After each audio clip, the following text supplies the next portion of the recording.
Good morning. Good morning, everyone. Thank you for being here early on a Sunday morning, and welcome to this session on global health challenges. To all of us here on the panel, and I will introduce the panelists in a second, a key message is that global health and global health challenges are a political issue. And that is why it is so relevant, in our view, to the World Policy Conference. Now, we're very privileged to have a fantastic panel this morning, and I'll start from my left with the Honorable Maha Barakat, who is Assistant Minister for Health in the Ministry of Foreign Affairs of the UAE. And maybe we'll come back to that, but I find it particularly relevant that there's now an Assistant Minister on Health in the Ministry of Foreign Affairs. Next to her is Professor Jean-François Etter, who is an Honorary Professor of Public Health at the University of Geneva and a well-known specialist of tobacco and tobacco addiction. Next to him, Professor Antoine Flahault, whom you will know from previous WPCs, and who is the Director of the Global Health Institute at the University of Geneva.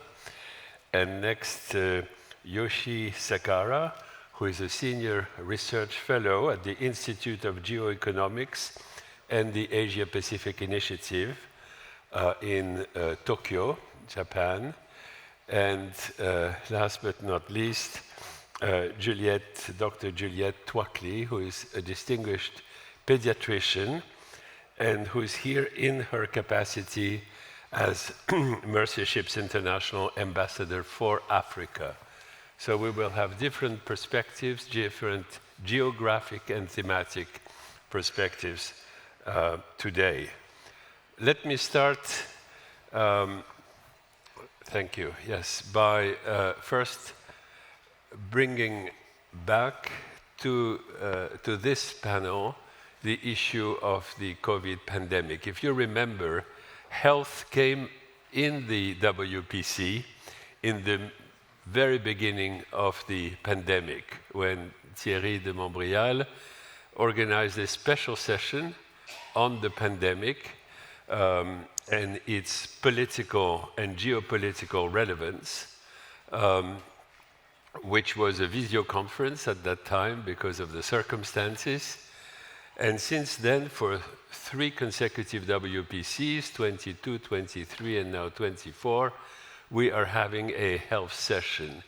And for those of you who were here in previous years, you will remember that in those sessions, particularly together with Antoine Flahault, also Maha Barakat, Juliette Tuakli, we have been discussing a lot the state of the pandemic and its impact on geopolitics and on economy and society. So let me start from the pandemic this morning, because obviously, everyone has forgotten now about the pandemic. And so let me just remind you with a few facts. It's been the worst combined health and economic crisis in living memory. The global excess death toll is estimated to be 30 million people. At its highest point, 90% of children across the world were unable to attend school, which has profound consequences around the world. And at least 150 million people were drawn into extreme poverty, and it's been a major economic shock. An estimated 22 trillion of output is expected in the period of 2020 to 2025, which is much more than the financial crisis of 2008-2010. And the pandemic, even though quieter, continues to have profound consequences on our lives, particularly in poorest countries that are heavily indebted and are still struggling to recover, particularly from the economic situation. And then the last point, which I emphasized in red here, is that COVID-19 not only has somehow disappeared from our memories, our minds, our day-to-day worries, but it has dropped off the global political agenda. And this is a serious issue that I hope we can discuss in more detail. Let me remind you that during the pandemic, health and social systems have been under major stress. COVID has disrupted essential health services in 90% of the countries across the world.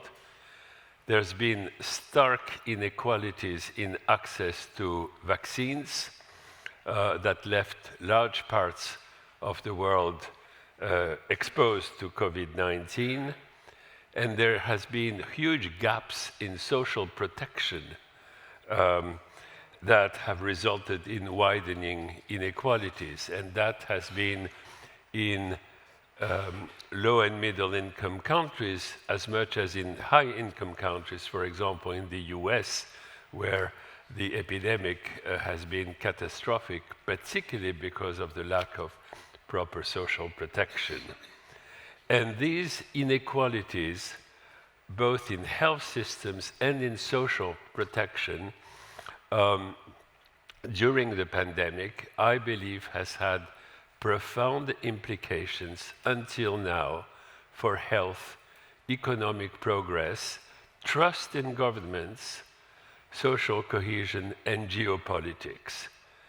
And I'll be interested to hear from the audience, but following in Geneva the negotiations, the ongoing negotiations on the pandemic treaty, I see them characterized by mistrust and a profound gap between, to make it simple, although I hate using that vocabulary, the global south and the global north, distrust, with the south saying never again, and the north sort of sticking to its positions. We'll come back to that a little later.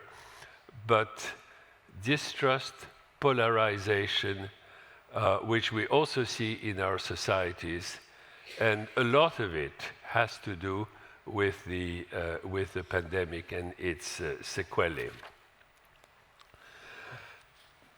There's been a number of assessments of what went wrong during the pandemic, including an assessment by the so-called Independent Panel for Pandemic Prevention, Preparedness and Response, on which I was privileged to serve, that was convened by the World Health Assembly in 2020 and worked for about a year throughout 2021.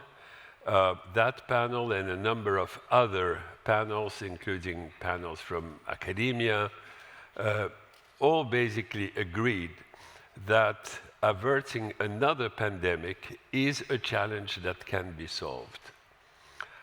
And there's been a number of converging opinions of what would be the set of reforms needed.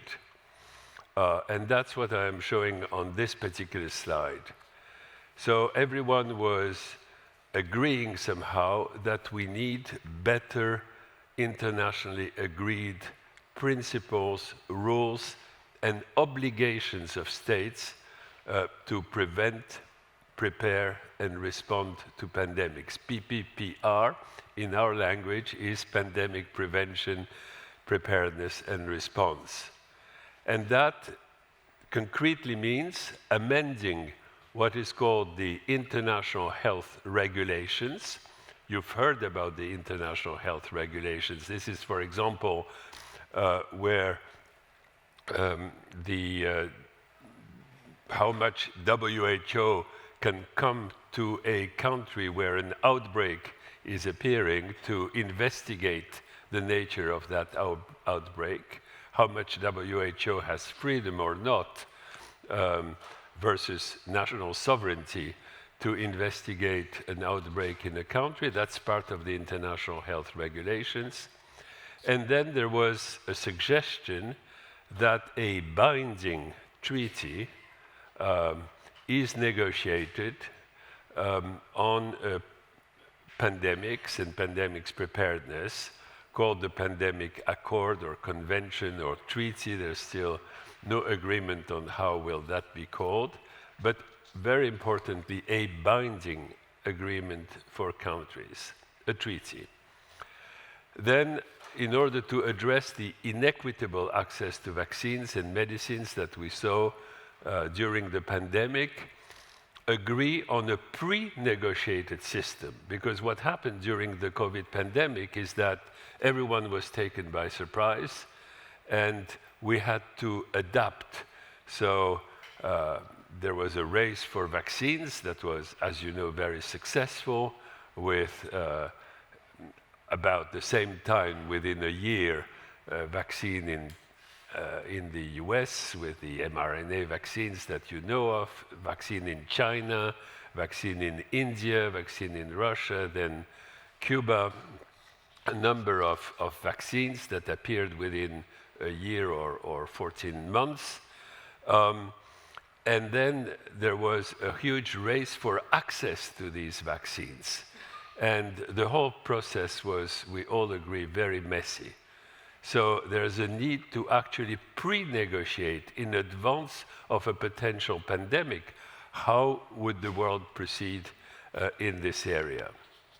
Then another issue has been the lack of funding. It took about 6 to 8 months for the World Bank to start disbursing its special pandemic fund in 2020. So we need to agree as a global community on a financial package that would, one, finance preparedness, and two, include surge financing in case a new pandemic occurs. And the fourth point is particularly important. It's about political leadership. And you may, I hope you will agree with me that we didn't see strong political leadership at global level during the pandemic. Every country sort of went its way. The UN were pale. So our panel had suggested that we design and establish what we called a Global Health Threats Council, which would be a sort of Security Council for health, not working, of course, on the model of the Security Council with a veto vote, but a sort of high-level heads of state or heads of government level council next or in the UN system. That suggestion has not been taken on, but as you may know, in the platform that the Secretary General had put forward this September, there is a suggestion for a platform, a sort of council, for everything that is not war and peace directly, climate, food, water, health, which is maybe the way to go. And finally, for monitoring and accountability, everyone agrees that we need something on the model of what is happening in the climate with IPCC. Now, this is a chart of progress. And as you can see, there's been little progress since 2020. This is an evaluation that goes from red to green. There's been some progress on country preparedness, some progress on new financing with the creation of a pandemic fund. I will not go in any detail here. Definitely some progress on surveillance and alert, because the international health regulations have been successfully negotiated in Geneva and amended, but no progress on accountability and basically no progress on political leadership. And as I said earlier, actually pandemics drop off the political agenda.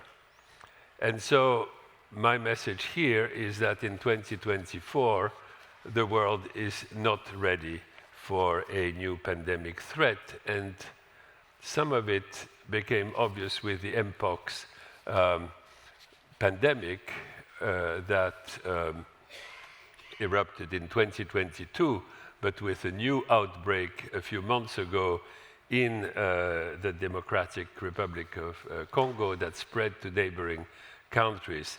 This was declared a continental emergency by the African CDC and declared a public health emergency of international concern by the WHO in August 2024.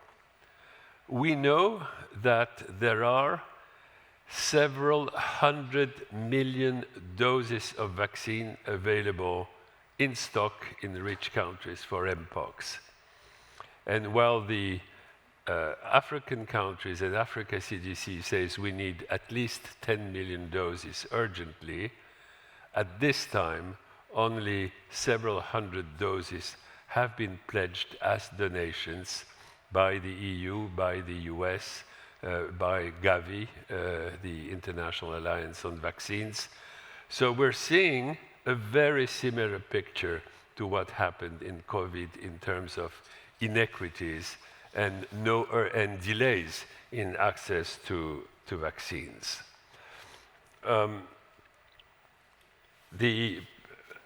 I'd like to go back. I don't know how to do that. Never mind. Okay. Sorry. A few words on the treaty negotiations in Geneva.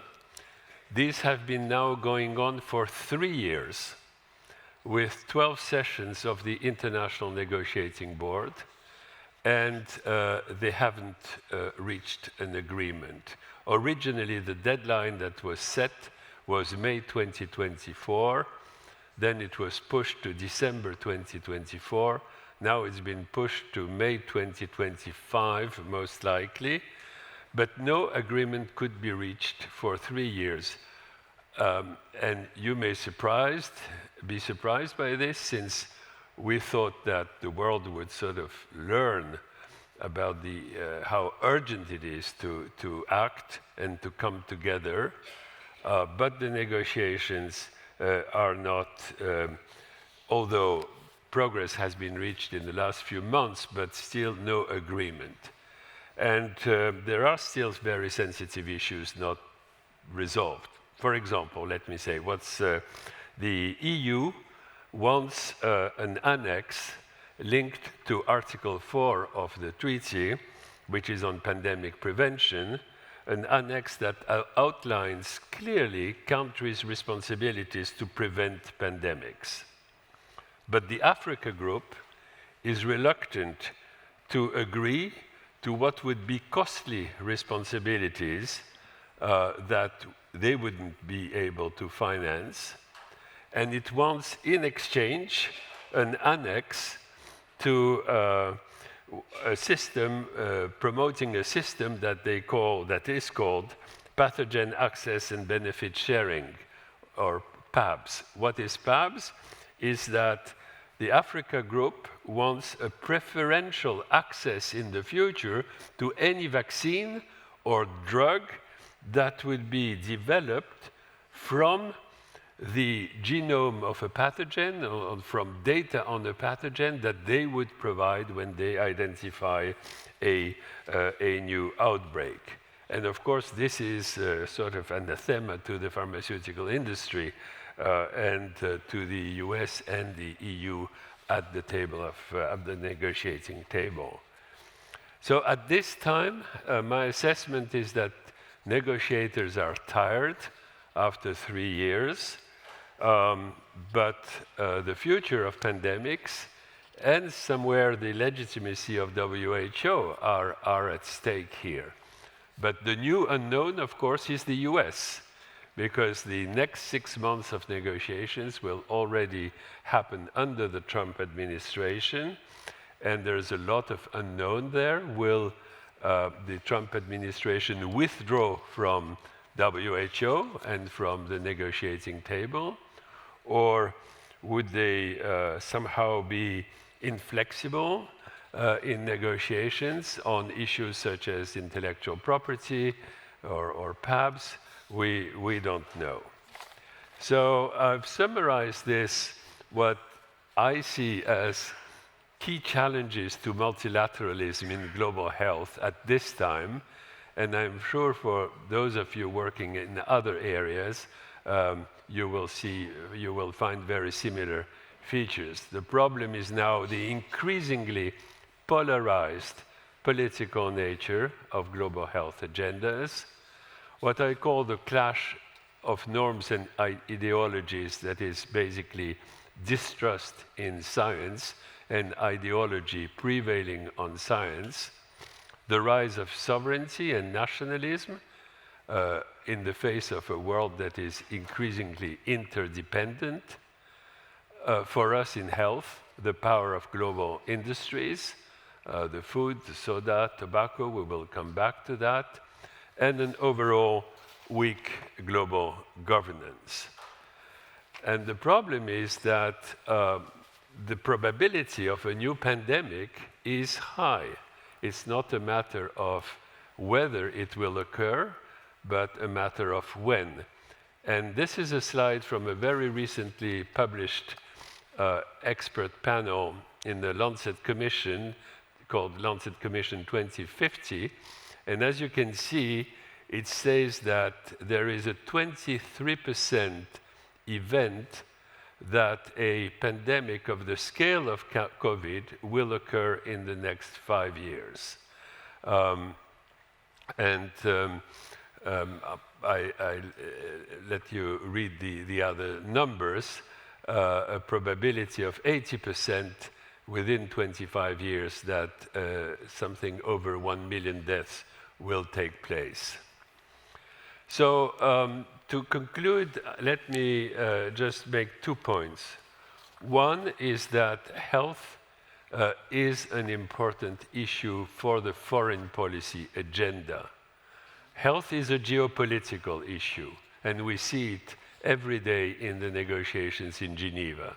And health is an issue of both hard, we're negotiating a treaty, and soft power. Health is key now on the security agenda. Under the Biden administration, global health was under a global security affairs department in the State Department. It's a huge issue on the international economic agenda of commerce and industry. It's an issue of social justice and human rights.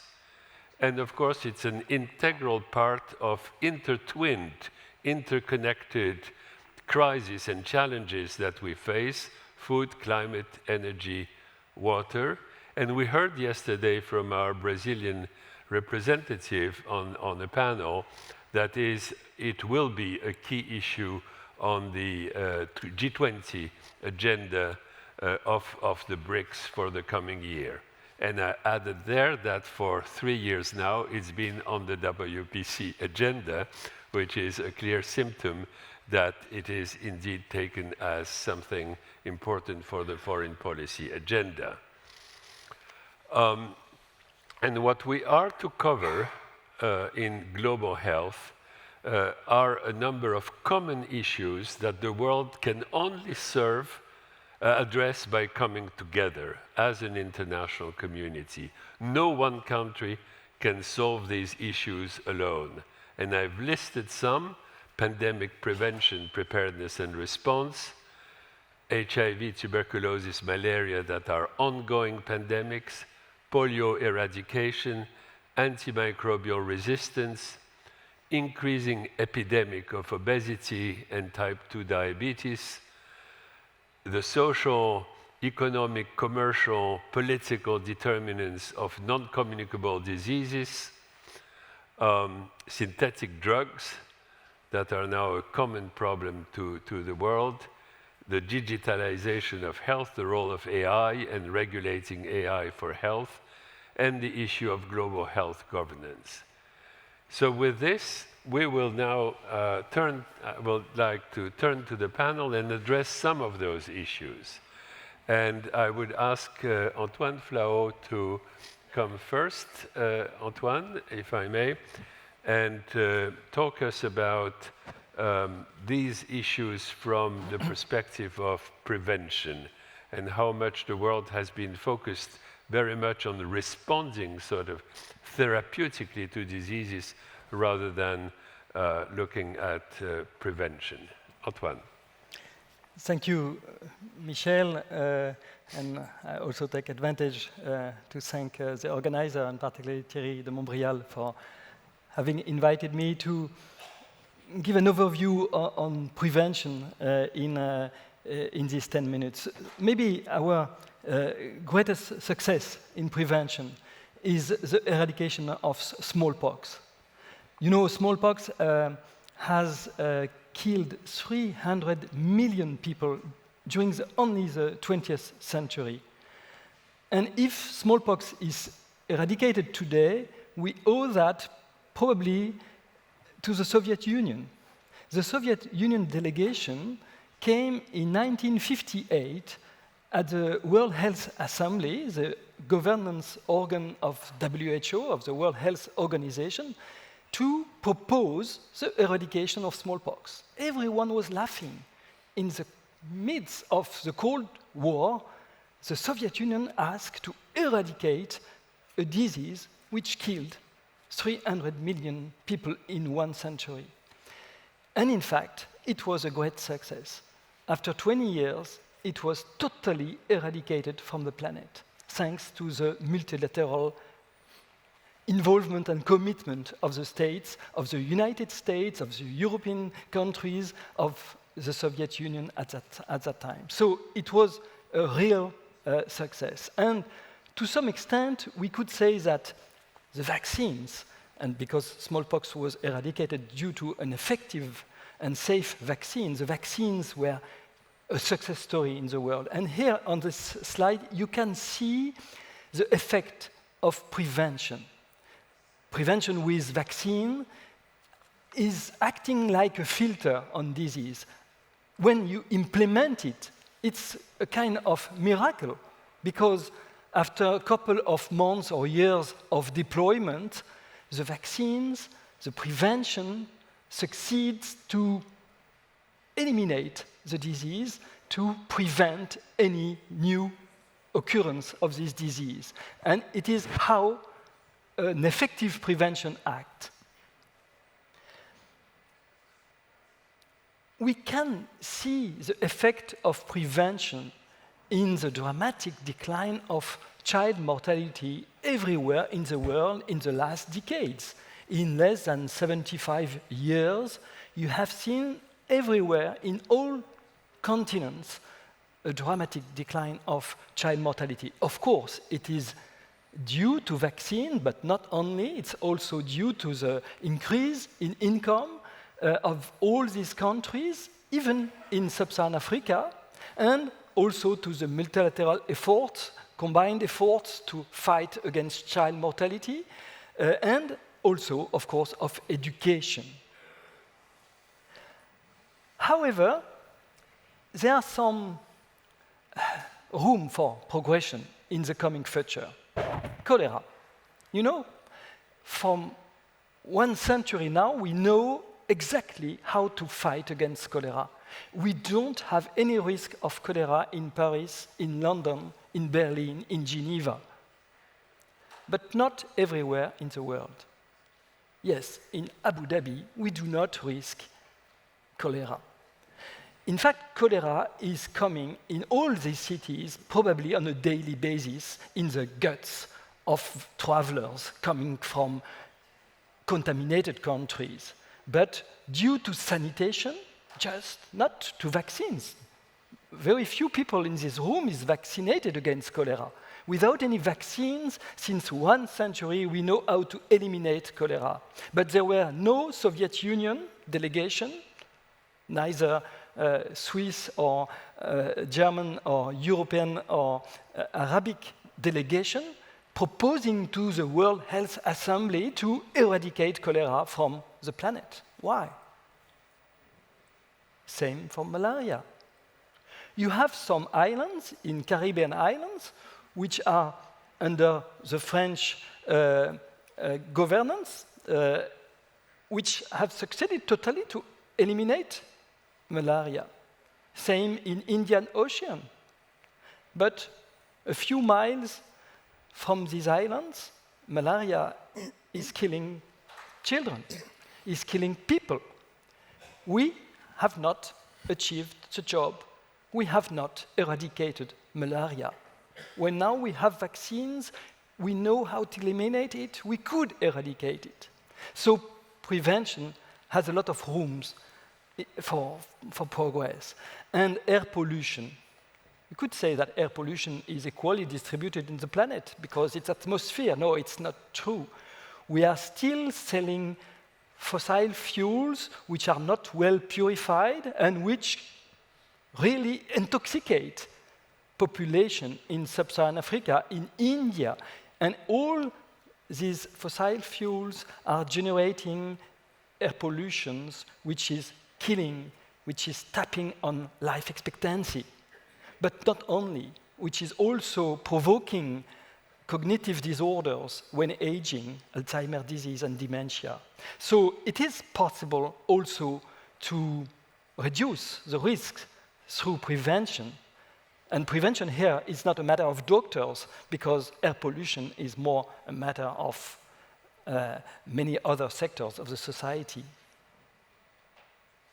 Now, in prevention, we know that lifestyle changes are very key factors, determinants for our health in many non-communicable diseases, in cancer prevention, in diabetes prevention, in obesity prevention.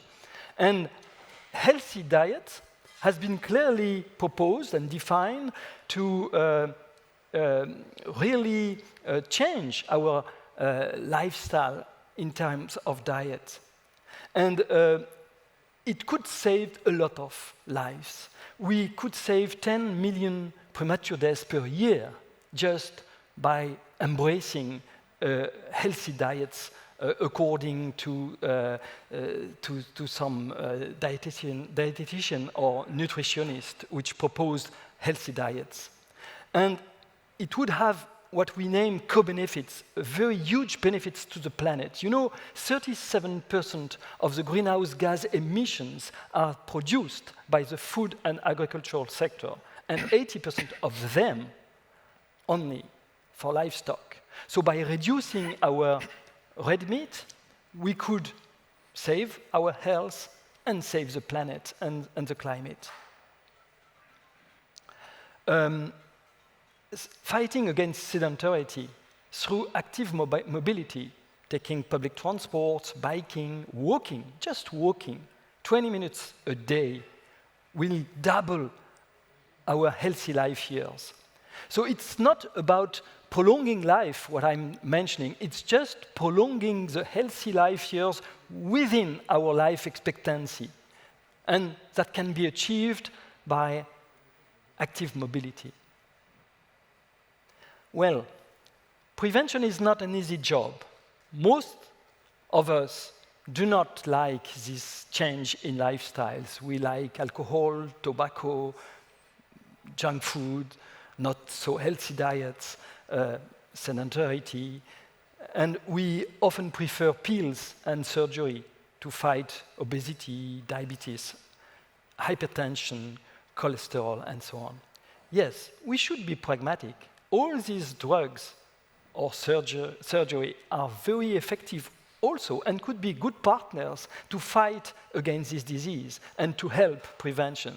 So don't be dogmatic, just know that these new drugs are coming and could help us also to fight obesity in the world, which is growing and which is a growing cause of concern. My conclusion is that today, we are facing a huge challenge which needs multilateral efforts, exactly as we did for smallpox, with a lot of disease, with a lot of risks we could avoid, just not for prolonging life at infinite, but just to prolonging our healthy life, to compress morbidity to just the final steps of our lives, and with healthy lives in between.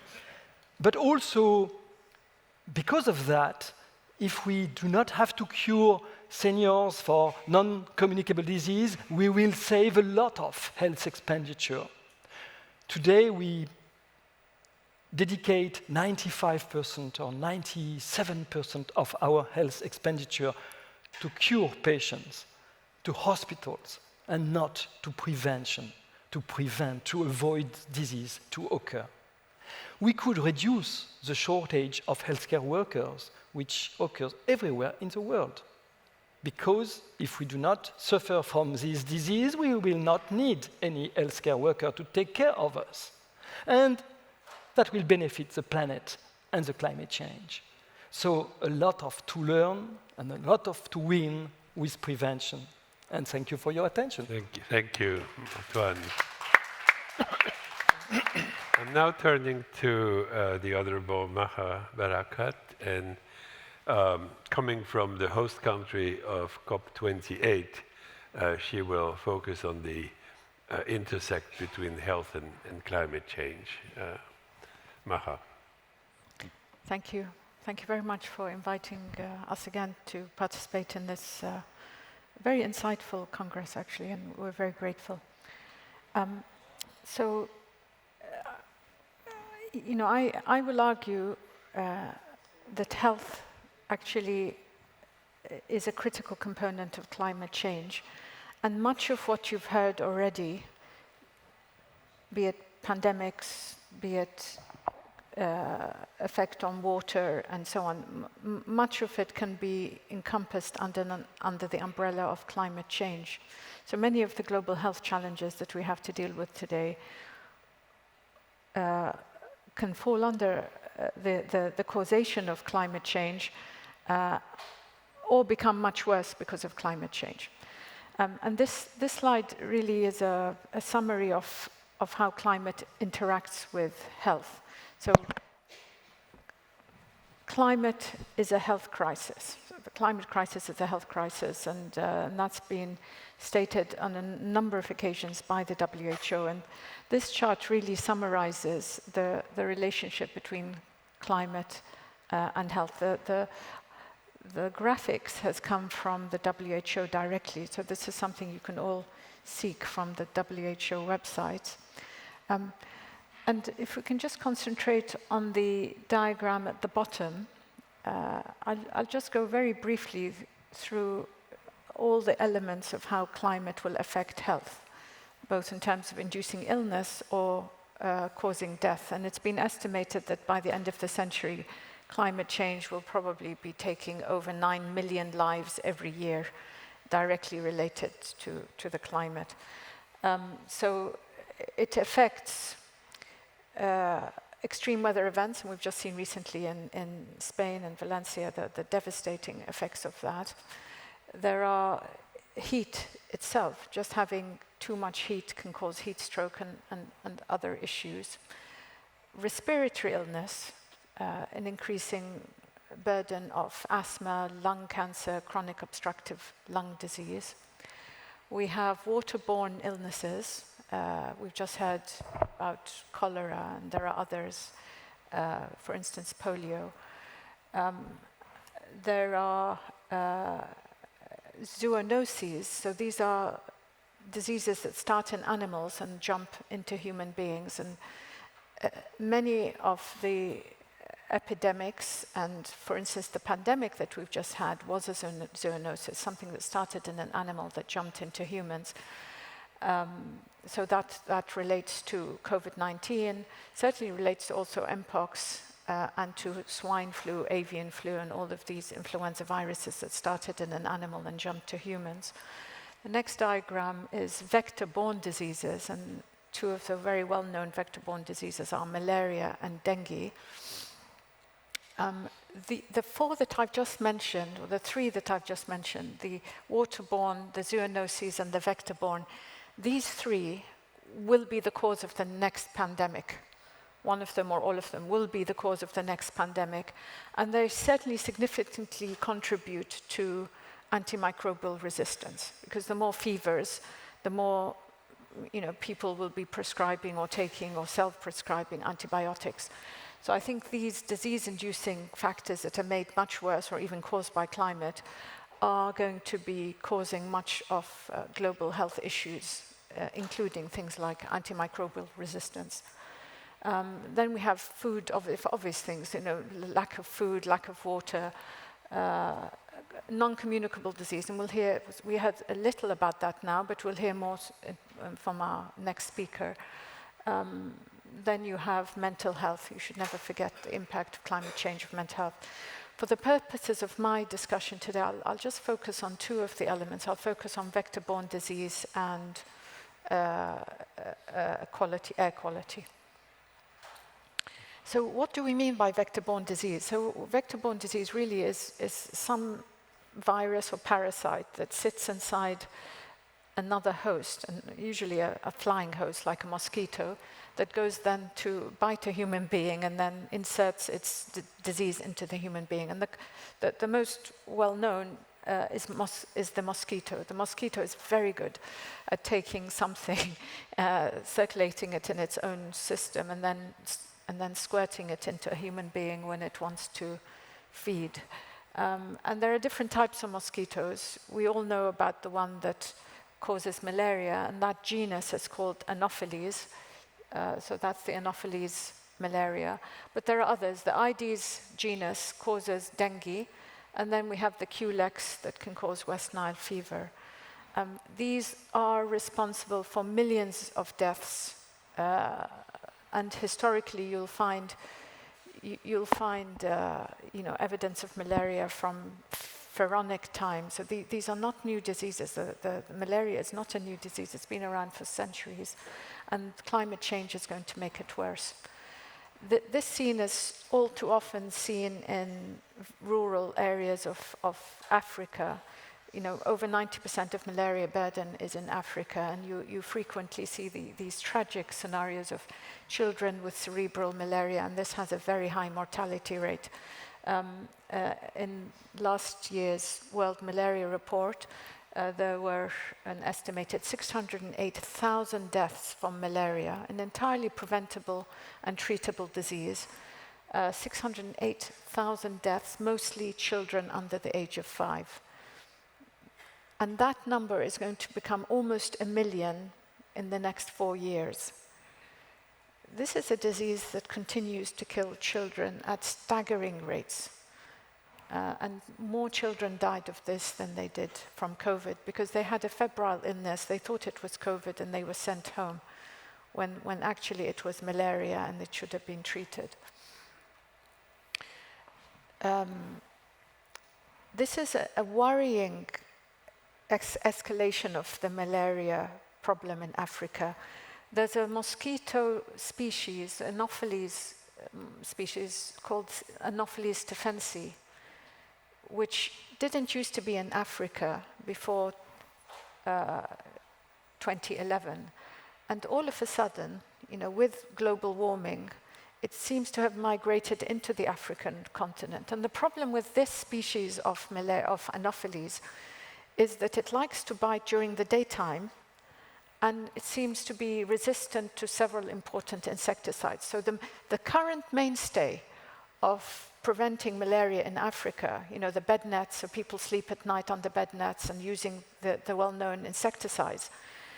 This mosquito is making a mockery of these measures, because it's biting during the day when people are walking around and working and studying and doing things during the daytime without bed nets, and it's resistant to many of the insecticides we see. So despite all our efforts to try and tackle malaria, there are ongoing and new and emerging threats, and this is one big threat, and lots of R&D is going into how to deal with this specific species of Anopheles.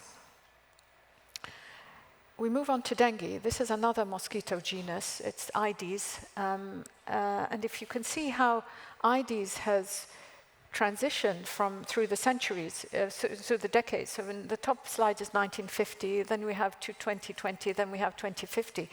You can see how slowly and we believe it's because of global warming, it's slowly encroaching areas where it didn't used to be. And most continents are now affected by dengue. This is a recent 3-month incidence map from the European CDC, and you can see how it's now very much in the Americas, both north and south, and central. There are 14 million cases so far this year of dengue, and probably much more because it's just not diagnosed in many parts of the world.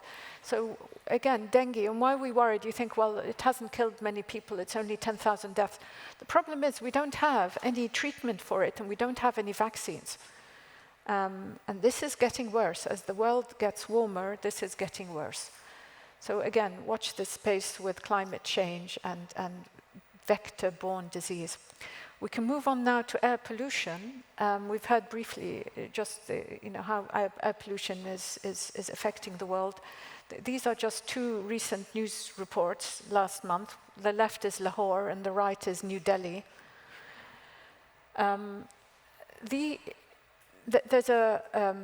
There's a very senior thoracic surgeon from New Delhi who publishes widely on this topic. And basically what he is saying is you have what you used to see in the 1980s is very different to what he's seeing now. Over 50% of cases of lung cancer now in New Delhi are from non-smokers. And this was unheard of before. More than 90% before used to be from smokers. Now over 50% of lung cancer is in non-smokers, and he's seeing it in younger and younger people. And you can see the lung on the right is from a non-smoker in New Delhi. The lung on the left is somewhere else in the world. And that brings us to what happened in COP28 last year. For the first time in any COP, there was a dedicated health day. It happened on the 3rd of December. It recognized the significance of climate on health.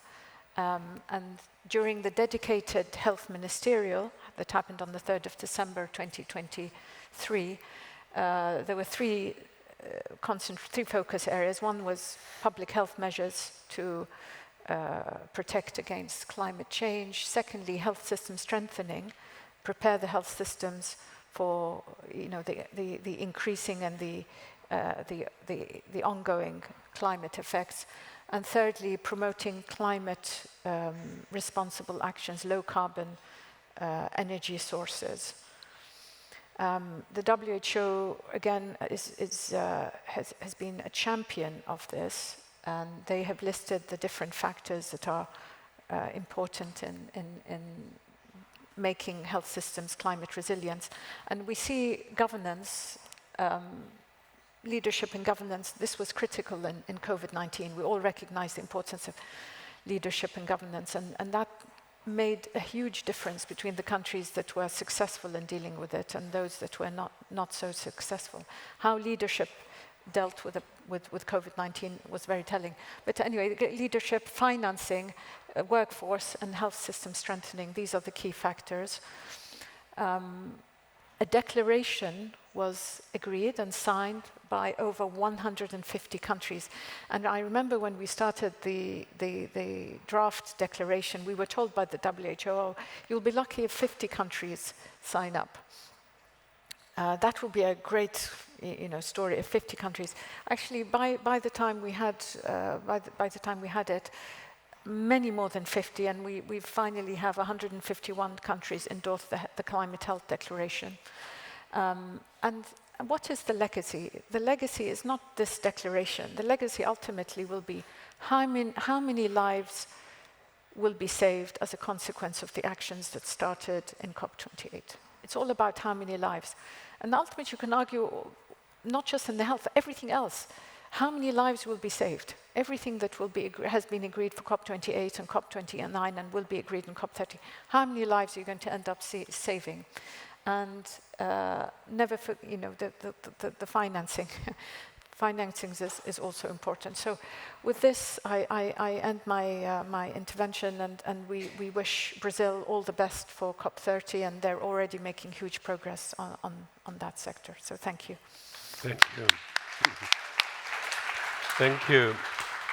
I mentioned the negotiations in Geneva on the pandemic accord earlier this morning.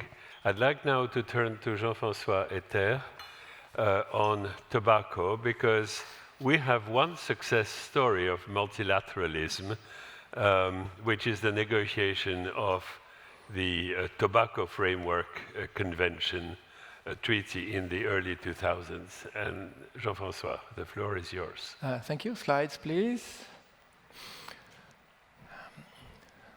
So thank you very much first for inviting me. Let me remind you that smoking is the second most important cause of death and disease globally. It kills over 7.5 million people every year, year after year. And it also has a huge impact on economies and companies because of loss of productivity and premature death.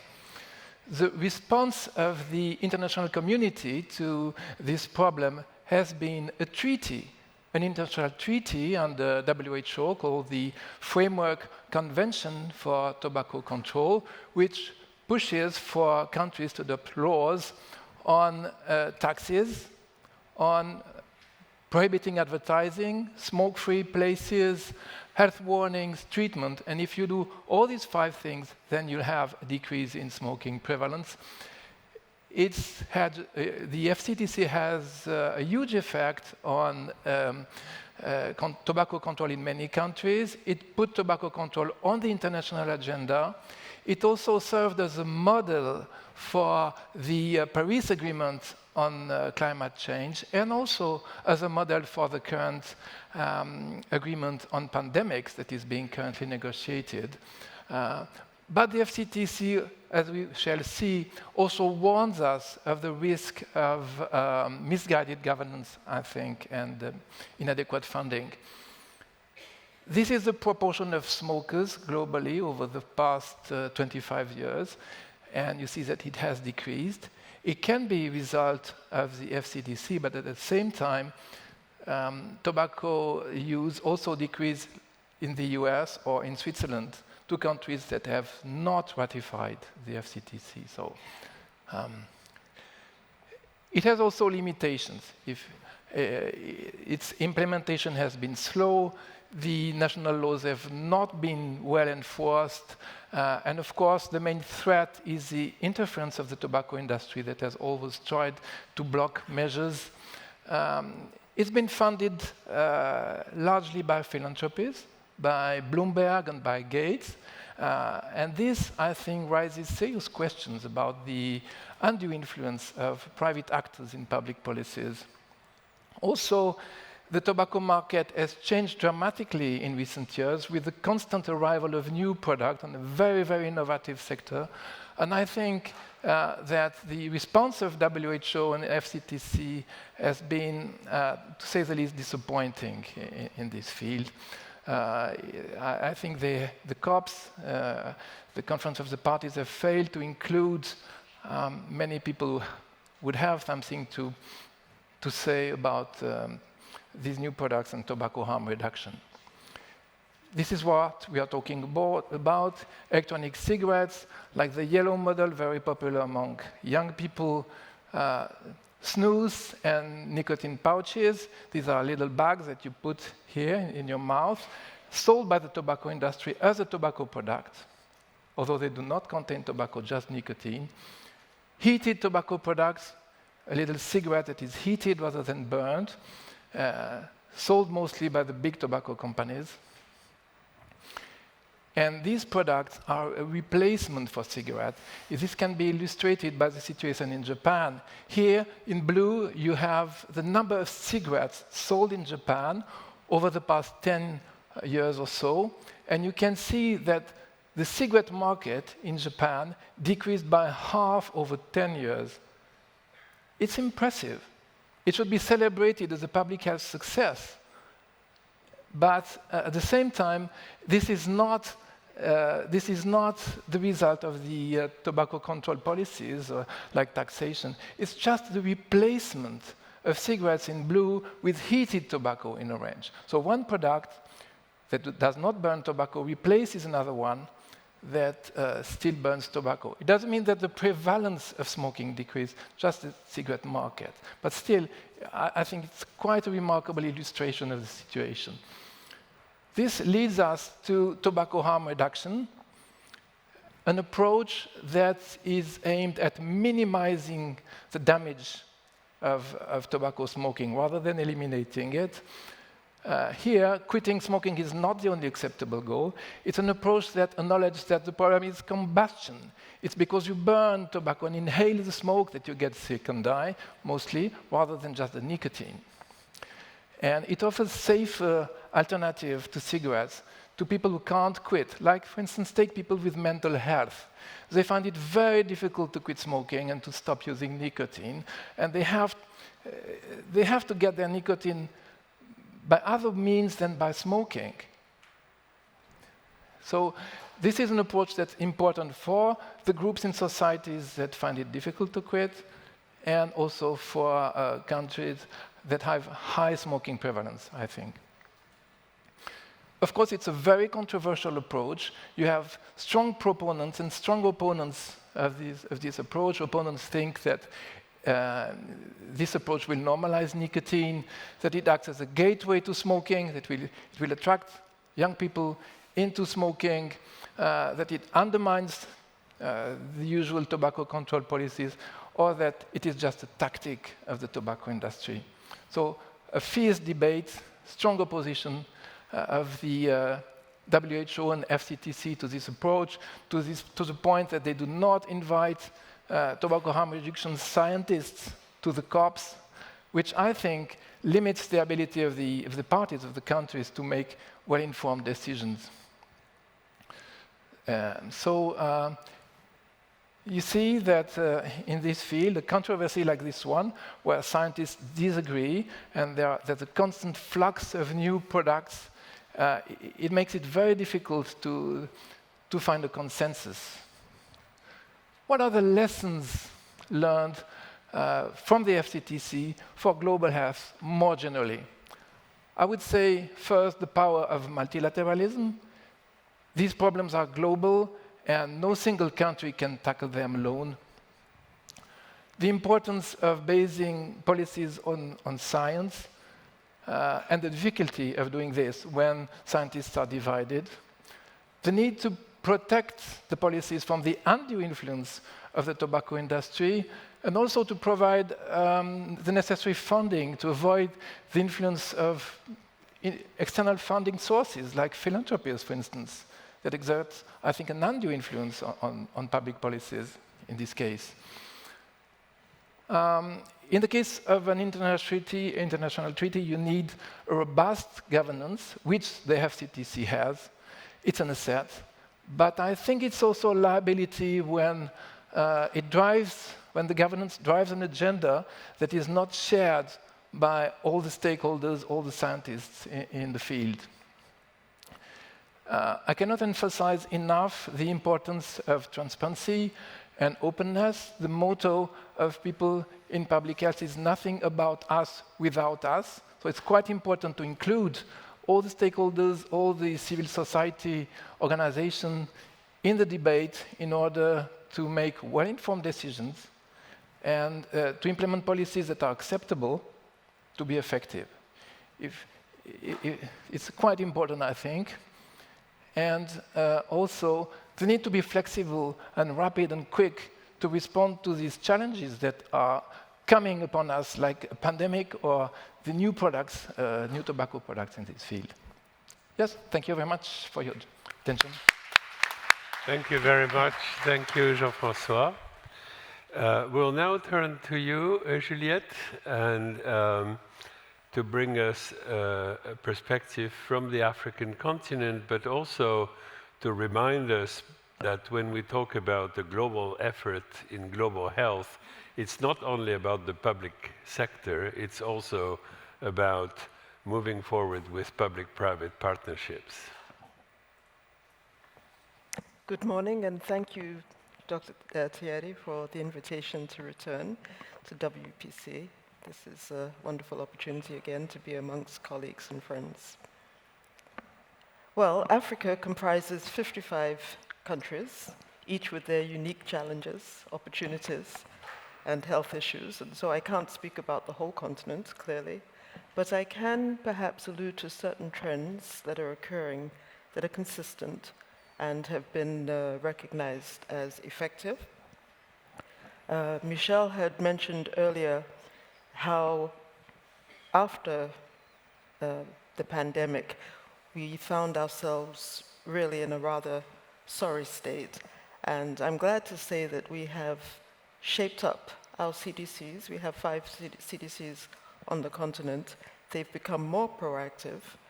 And recently, for example, in Sierra Leone, there has been an initiative whereby health workers and other targeted personnel are receiving Ebola vaccines. It's never enough. We've only got 20,000 in operation at the moment from the stockpile of over 500,000 in the world stockpile, but so be it. And as a result of persistent viral hemorrhagic diseases in Rwanda, for example, there is currently a vaccination process underway that is targeting healthcare workers especially.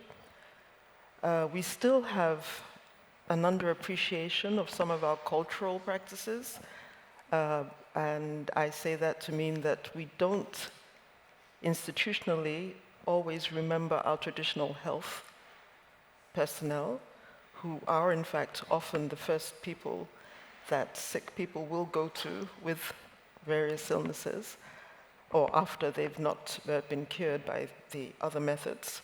And so we do need to keep a greater sensitivity of our cultural mores regarding health and health treatments.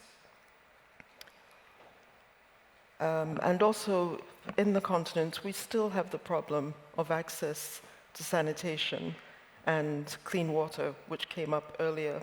And that does, unfortunately, tend to impact regarding gastric diseases such as cholera that were mentioned earlier. And so we need to build our infrastructure as well as our health processes. There is, however, a growing consensus that there's been a significant shift from the burden of communicable diseases to non-communicable diseases, the NCDs.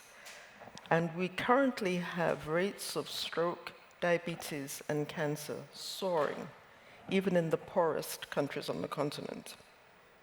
And this has created a demand for safe surgical care that has reached unprecedented levels.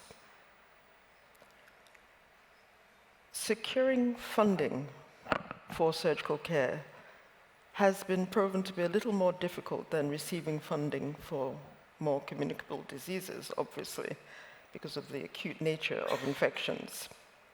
But there are some movements occurring that are very positive.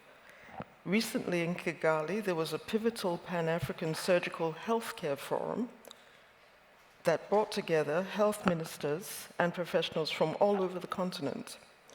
And a consensus was reached by 40 governments who committed to advancing the development of 3 major objectives: a comprehensive continent-wide surgical healthcare policy, national and regional programs aimed at strengthening health systems and the workforce, the health workforce, and thirdly, a ministerial surgery consensus statement that has been submitted to the African Union for adoption and implementation at the continent level. Such significant regional and national surgical consensus building tends to dovetail seamlessly with an equally important private initiative that has been spearheaded by Mercy Ships International the world's largest maritime hospital ship based in African countries. In 2022, this international faith-based NGO, following an extensive WHO-supported baseline assessment funded by MSI, conducted a comprehensive study across 28 African nations. The finding, let's go back here. Yeah. The findings resulted in the creation of a groundbreaking roadmap aimed at accelerating safe surgical, obstetric, and anesthetic care across the continent over the next decade. I'll go back to the prior slide. This prior slide shows, as you can see, the proportion of persons on the continent of Africa without access to safe, affordable surgery. So the catalyst for this ambitious plan was launched as the Dakar Declaration by the former Senegalese president, Macky Sall, in 2022. But the actual catalyst was the Lancet Commission's Global Surgery Report of 2015, which highlighted the severe impact of inadequate access to safe surgical care on Africa's population. So much like the 2024 meeting that was held in Kigali, chaired by Rwanda's health minister, the Dakar Declaration emphasized the importance of regional collaboration and inter-regional partnerships in providing access to safe surgical care. And over 50% of Africa's health ministers and heads of state have already expressed their support for this transformative initiative. One of the most noteworthy aspects of these new initiatives is a growing emphasis on public-private and private-private partnerships, which are enhancing national and regional priorities. For example, in West Africa, we've had private indigenous and diasporan groups partnering to establish energy-efficient, climate-resilient oxygen supply plants for various health facilities. The facilities use solar-powered storage and distribution systems to ensure a continuous, reliable power source for surgical care in both urban and rural areas. Another private group has developed a groundbreaking approach using phospholipid nanoparticles as a substitute for blood, aiding in the management of septic shock and postpartum hemorrhage, which are two of the continent's leading causes of mortality, especially amongst women. Mercy Ships, I believe, provides an exemplary model of surgical and medical care, offering the African nations that it serves an innovative form of private health financing. And of note, recently, we have engaged with the African Union's development arm, NEPAD, and we are now underway exploring a range of innovative financing strategies for deepening our health resilience on the continent. Furthermore, efforts to reduce mortality from non-communicable diseases and address their surgical consequences, I believe, present a forward-thinking approach to preventive health care on the continent, as prevention is not just about avoiding disease, which is important, but it is also about building healthier, more resilient communities on the continent. It is my hope that the partnership of Mercy Ships with the African Union through NEPAD will play a crucial role in complementing both private and government-led initiatives on the continent of Africa. Thank you. Thank you. Thank you very much, Juliette. Thank you for that contribution. And now I'd like to turn to you, Yoshi, and we'll have a geopolitical, geoeconomic perspective in this panel. Yoshi. Thank you for your kind introduction. It is a huge privilege to participate in the World Policy Conference with renowned panelists. Prevention is always difficult, challenging topics for policymakers in terms of mobilizing political commitment and also resources. And this is not the first time the world has emphasized pandemic prevention. And my concern is that we may be repeating the cycle of panic and neglect. So in 2014, after the Ebola pandemic, the US, along with other 40 countries, and the WHO launched the Global Health Security Agenda. In hindsight, 10 years ago, there was an kind of an assumption that pandemics would severely affect Africa, the Middle East, or Asia, not developed countries. And we now know that the assumption was completely wrong. The COVID-19 pandemic proved catastrophic, causing national crisis in lives and livelihoods across all countries, and millions of lives were lost in developed countries too. So during COVID crisis, what started as a global health security agenda transformed into a national health security agenda. And so there was a panic triggered by the COVID, and it prompted global health experts to discuss prevention, preparedness, and also the international health regulation and the pandemic treaty. And we had some results. In June 2024, the World Health Assembly decided to amend the international health regulation and to define and decided to strengthen national core capacities, which are needed to protect public health. But despite these efforts, global leaders are gradually losing interest in pandemic. So the neglect phase has already begun. So now experts have to remind policymakers that pandemic prevention is not only for a global necessity, but also for a matter of national interest. And to do so, I believe operationalizing pandemic prevention agenda is critical. So I would like to highlight two key areas. One is surveillance, and two is universal health coverage, UHC.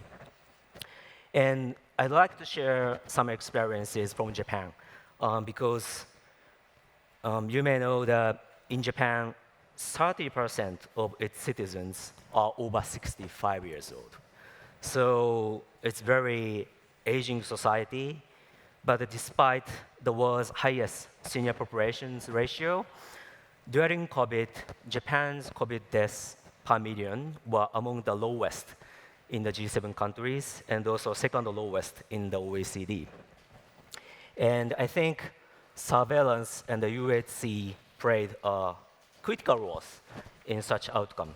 So first on surveillance, effective surveillance mechanism to detect pathogens is essential for future pandemic preparedness. For example, in Japan detected its first COVID-19 case on January 15th, 2020. So January 15th, it's very early. Outside China, Japan was the second case, following Thailand. And why Japan could detect the first case so early?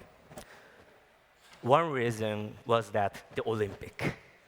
So because the Tokyo Olympic game was scheduled for 2020, since 2019, Japan had invoked a surveillance mechanism for suspected infectious diseases.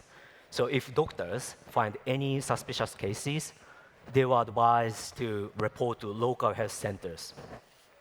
And despite limited PCR testing capacity, potential cases were referred promptly because of CT scanners. So in Japan, we also lacked PCR testing capability, but luckily, there was some preparation, and also because of the CT scanners, if doctors find some symptoms, then there was a mechanism to refer to health centers. So I think it worked in Japan. And second is the universal health coverage. The universal health coverage, UHC, ensures that all people can access the health services they need at an affordable cost throughout their lives. So UHC includes essential health services, health promotion, medical treatment, and rehabilitation.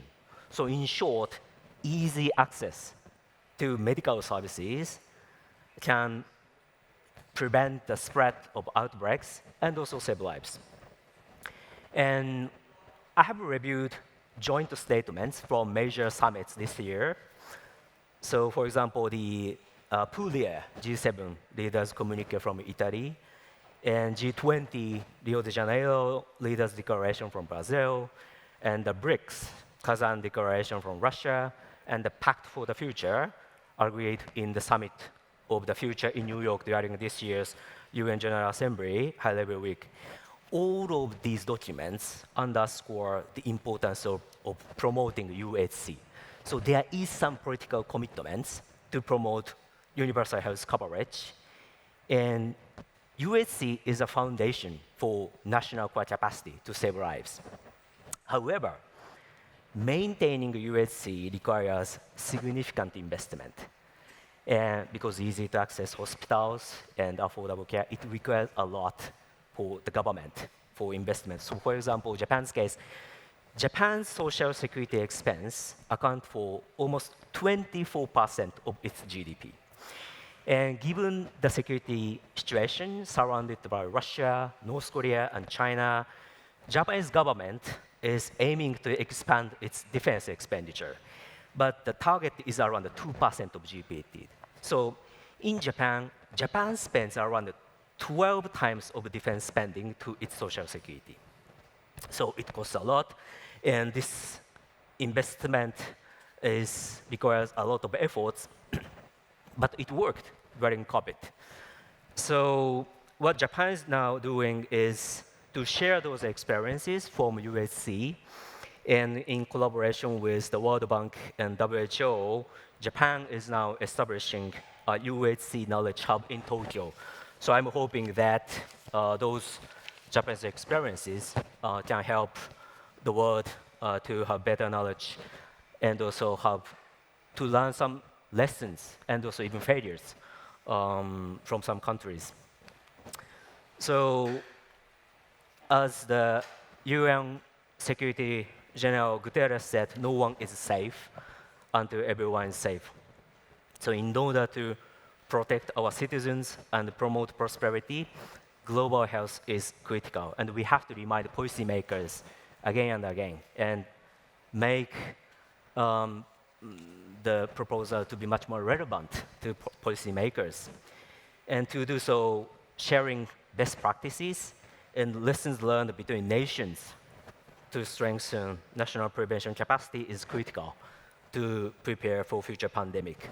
So I believe the operationalization of prevention agenda, especially through the robust surveillance mechanism and also promoting UHC, are critical. Thank you. Thank you. Thank you very much.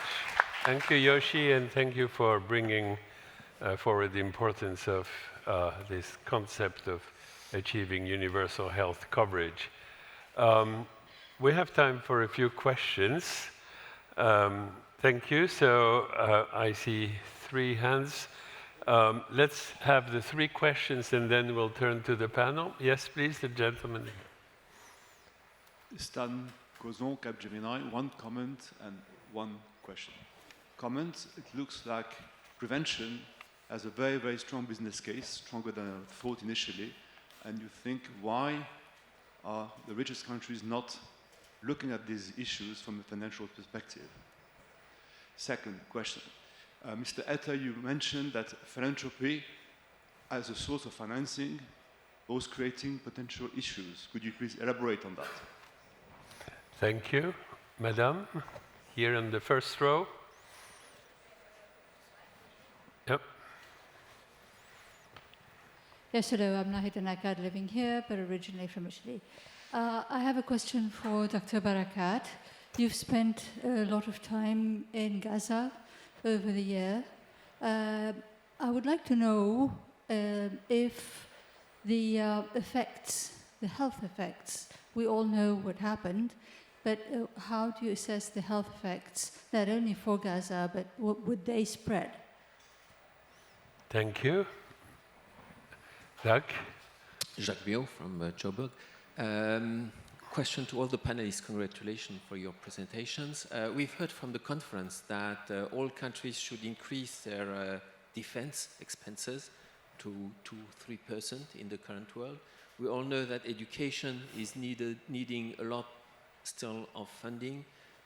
We know that health systems want to get money for cure, even in Africa. I mean, we've seen that there is a lot of expense. So how do we make the case, and that relates to some extent to the earlier question, how do we convince policymakers who have a very high discount rate that it makes sense to invest in prevention, where the benefits will come on a very long term, when they will not be in office anymore, except in some countries.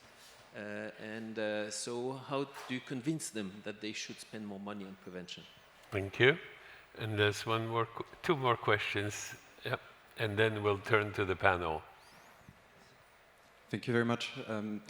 I guess one common thread across your interventions is the need for global governance to solve the challenges you mentioned. And with President Trump coming back into office and his questioning of the World Health Organization, what are your suggestions to reform the multilateral organizations in order to tackle the issues going forward? Thank you. Yeah, it's a very basic question actually on the, what I would call the prevention paradox actually, on the economic and financial benefits of prevention. We all eventually die. We know that a large part of health expenditure is occurred in the few months before our death. And so prevention, in a way, adds to the spending that occurs when people die. So what's the answer on this?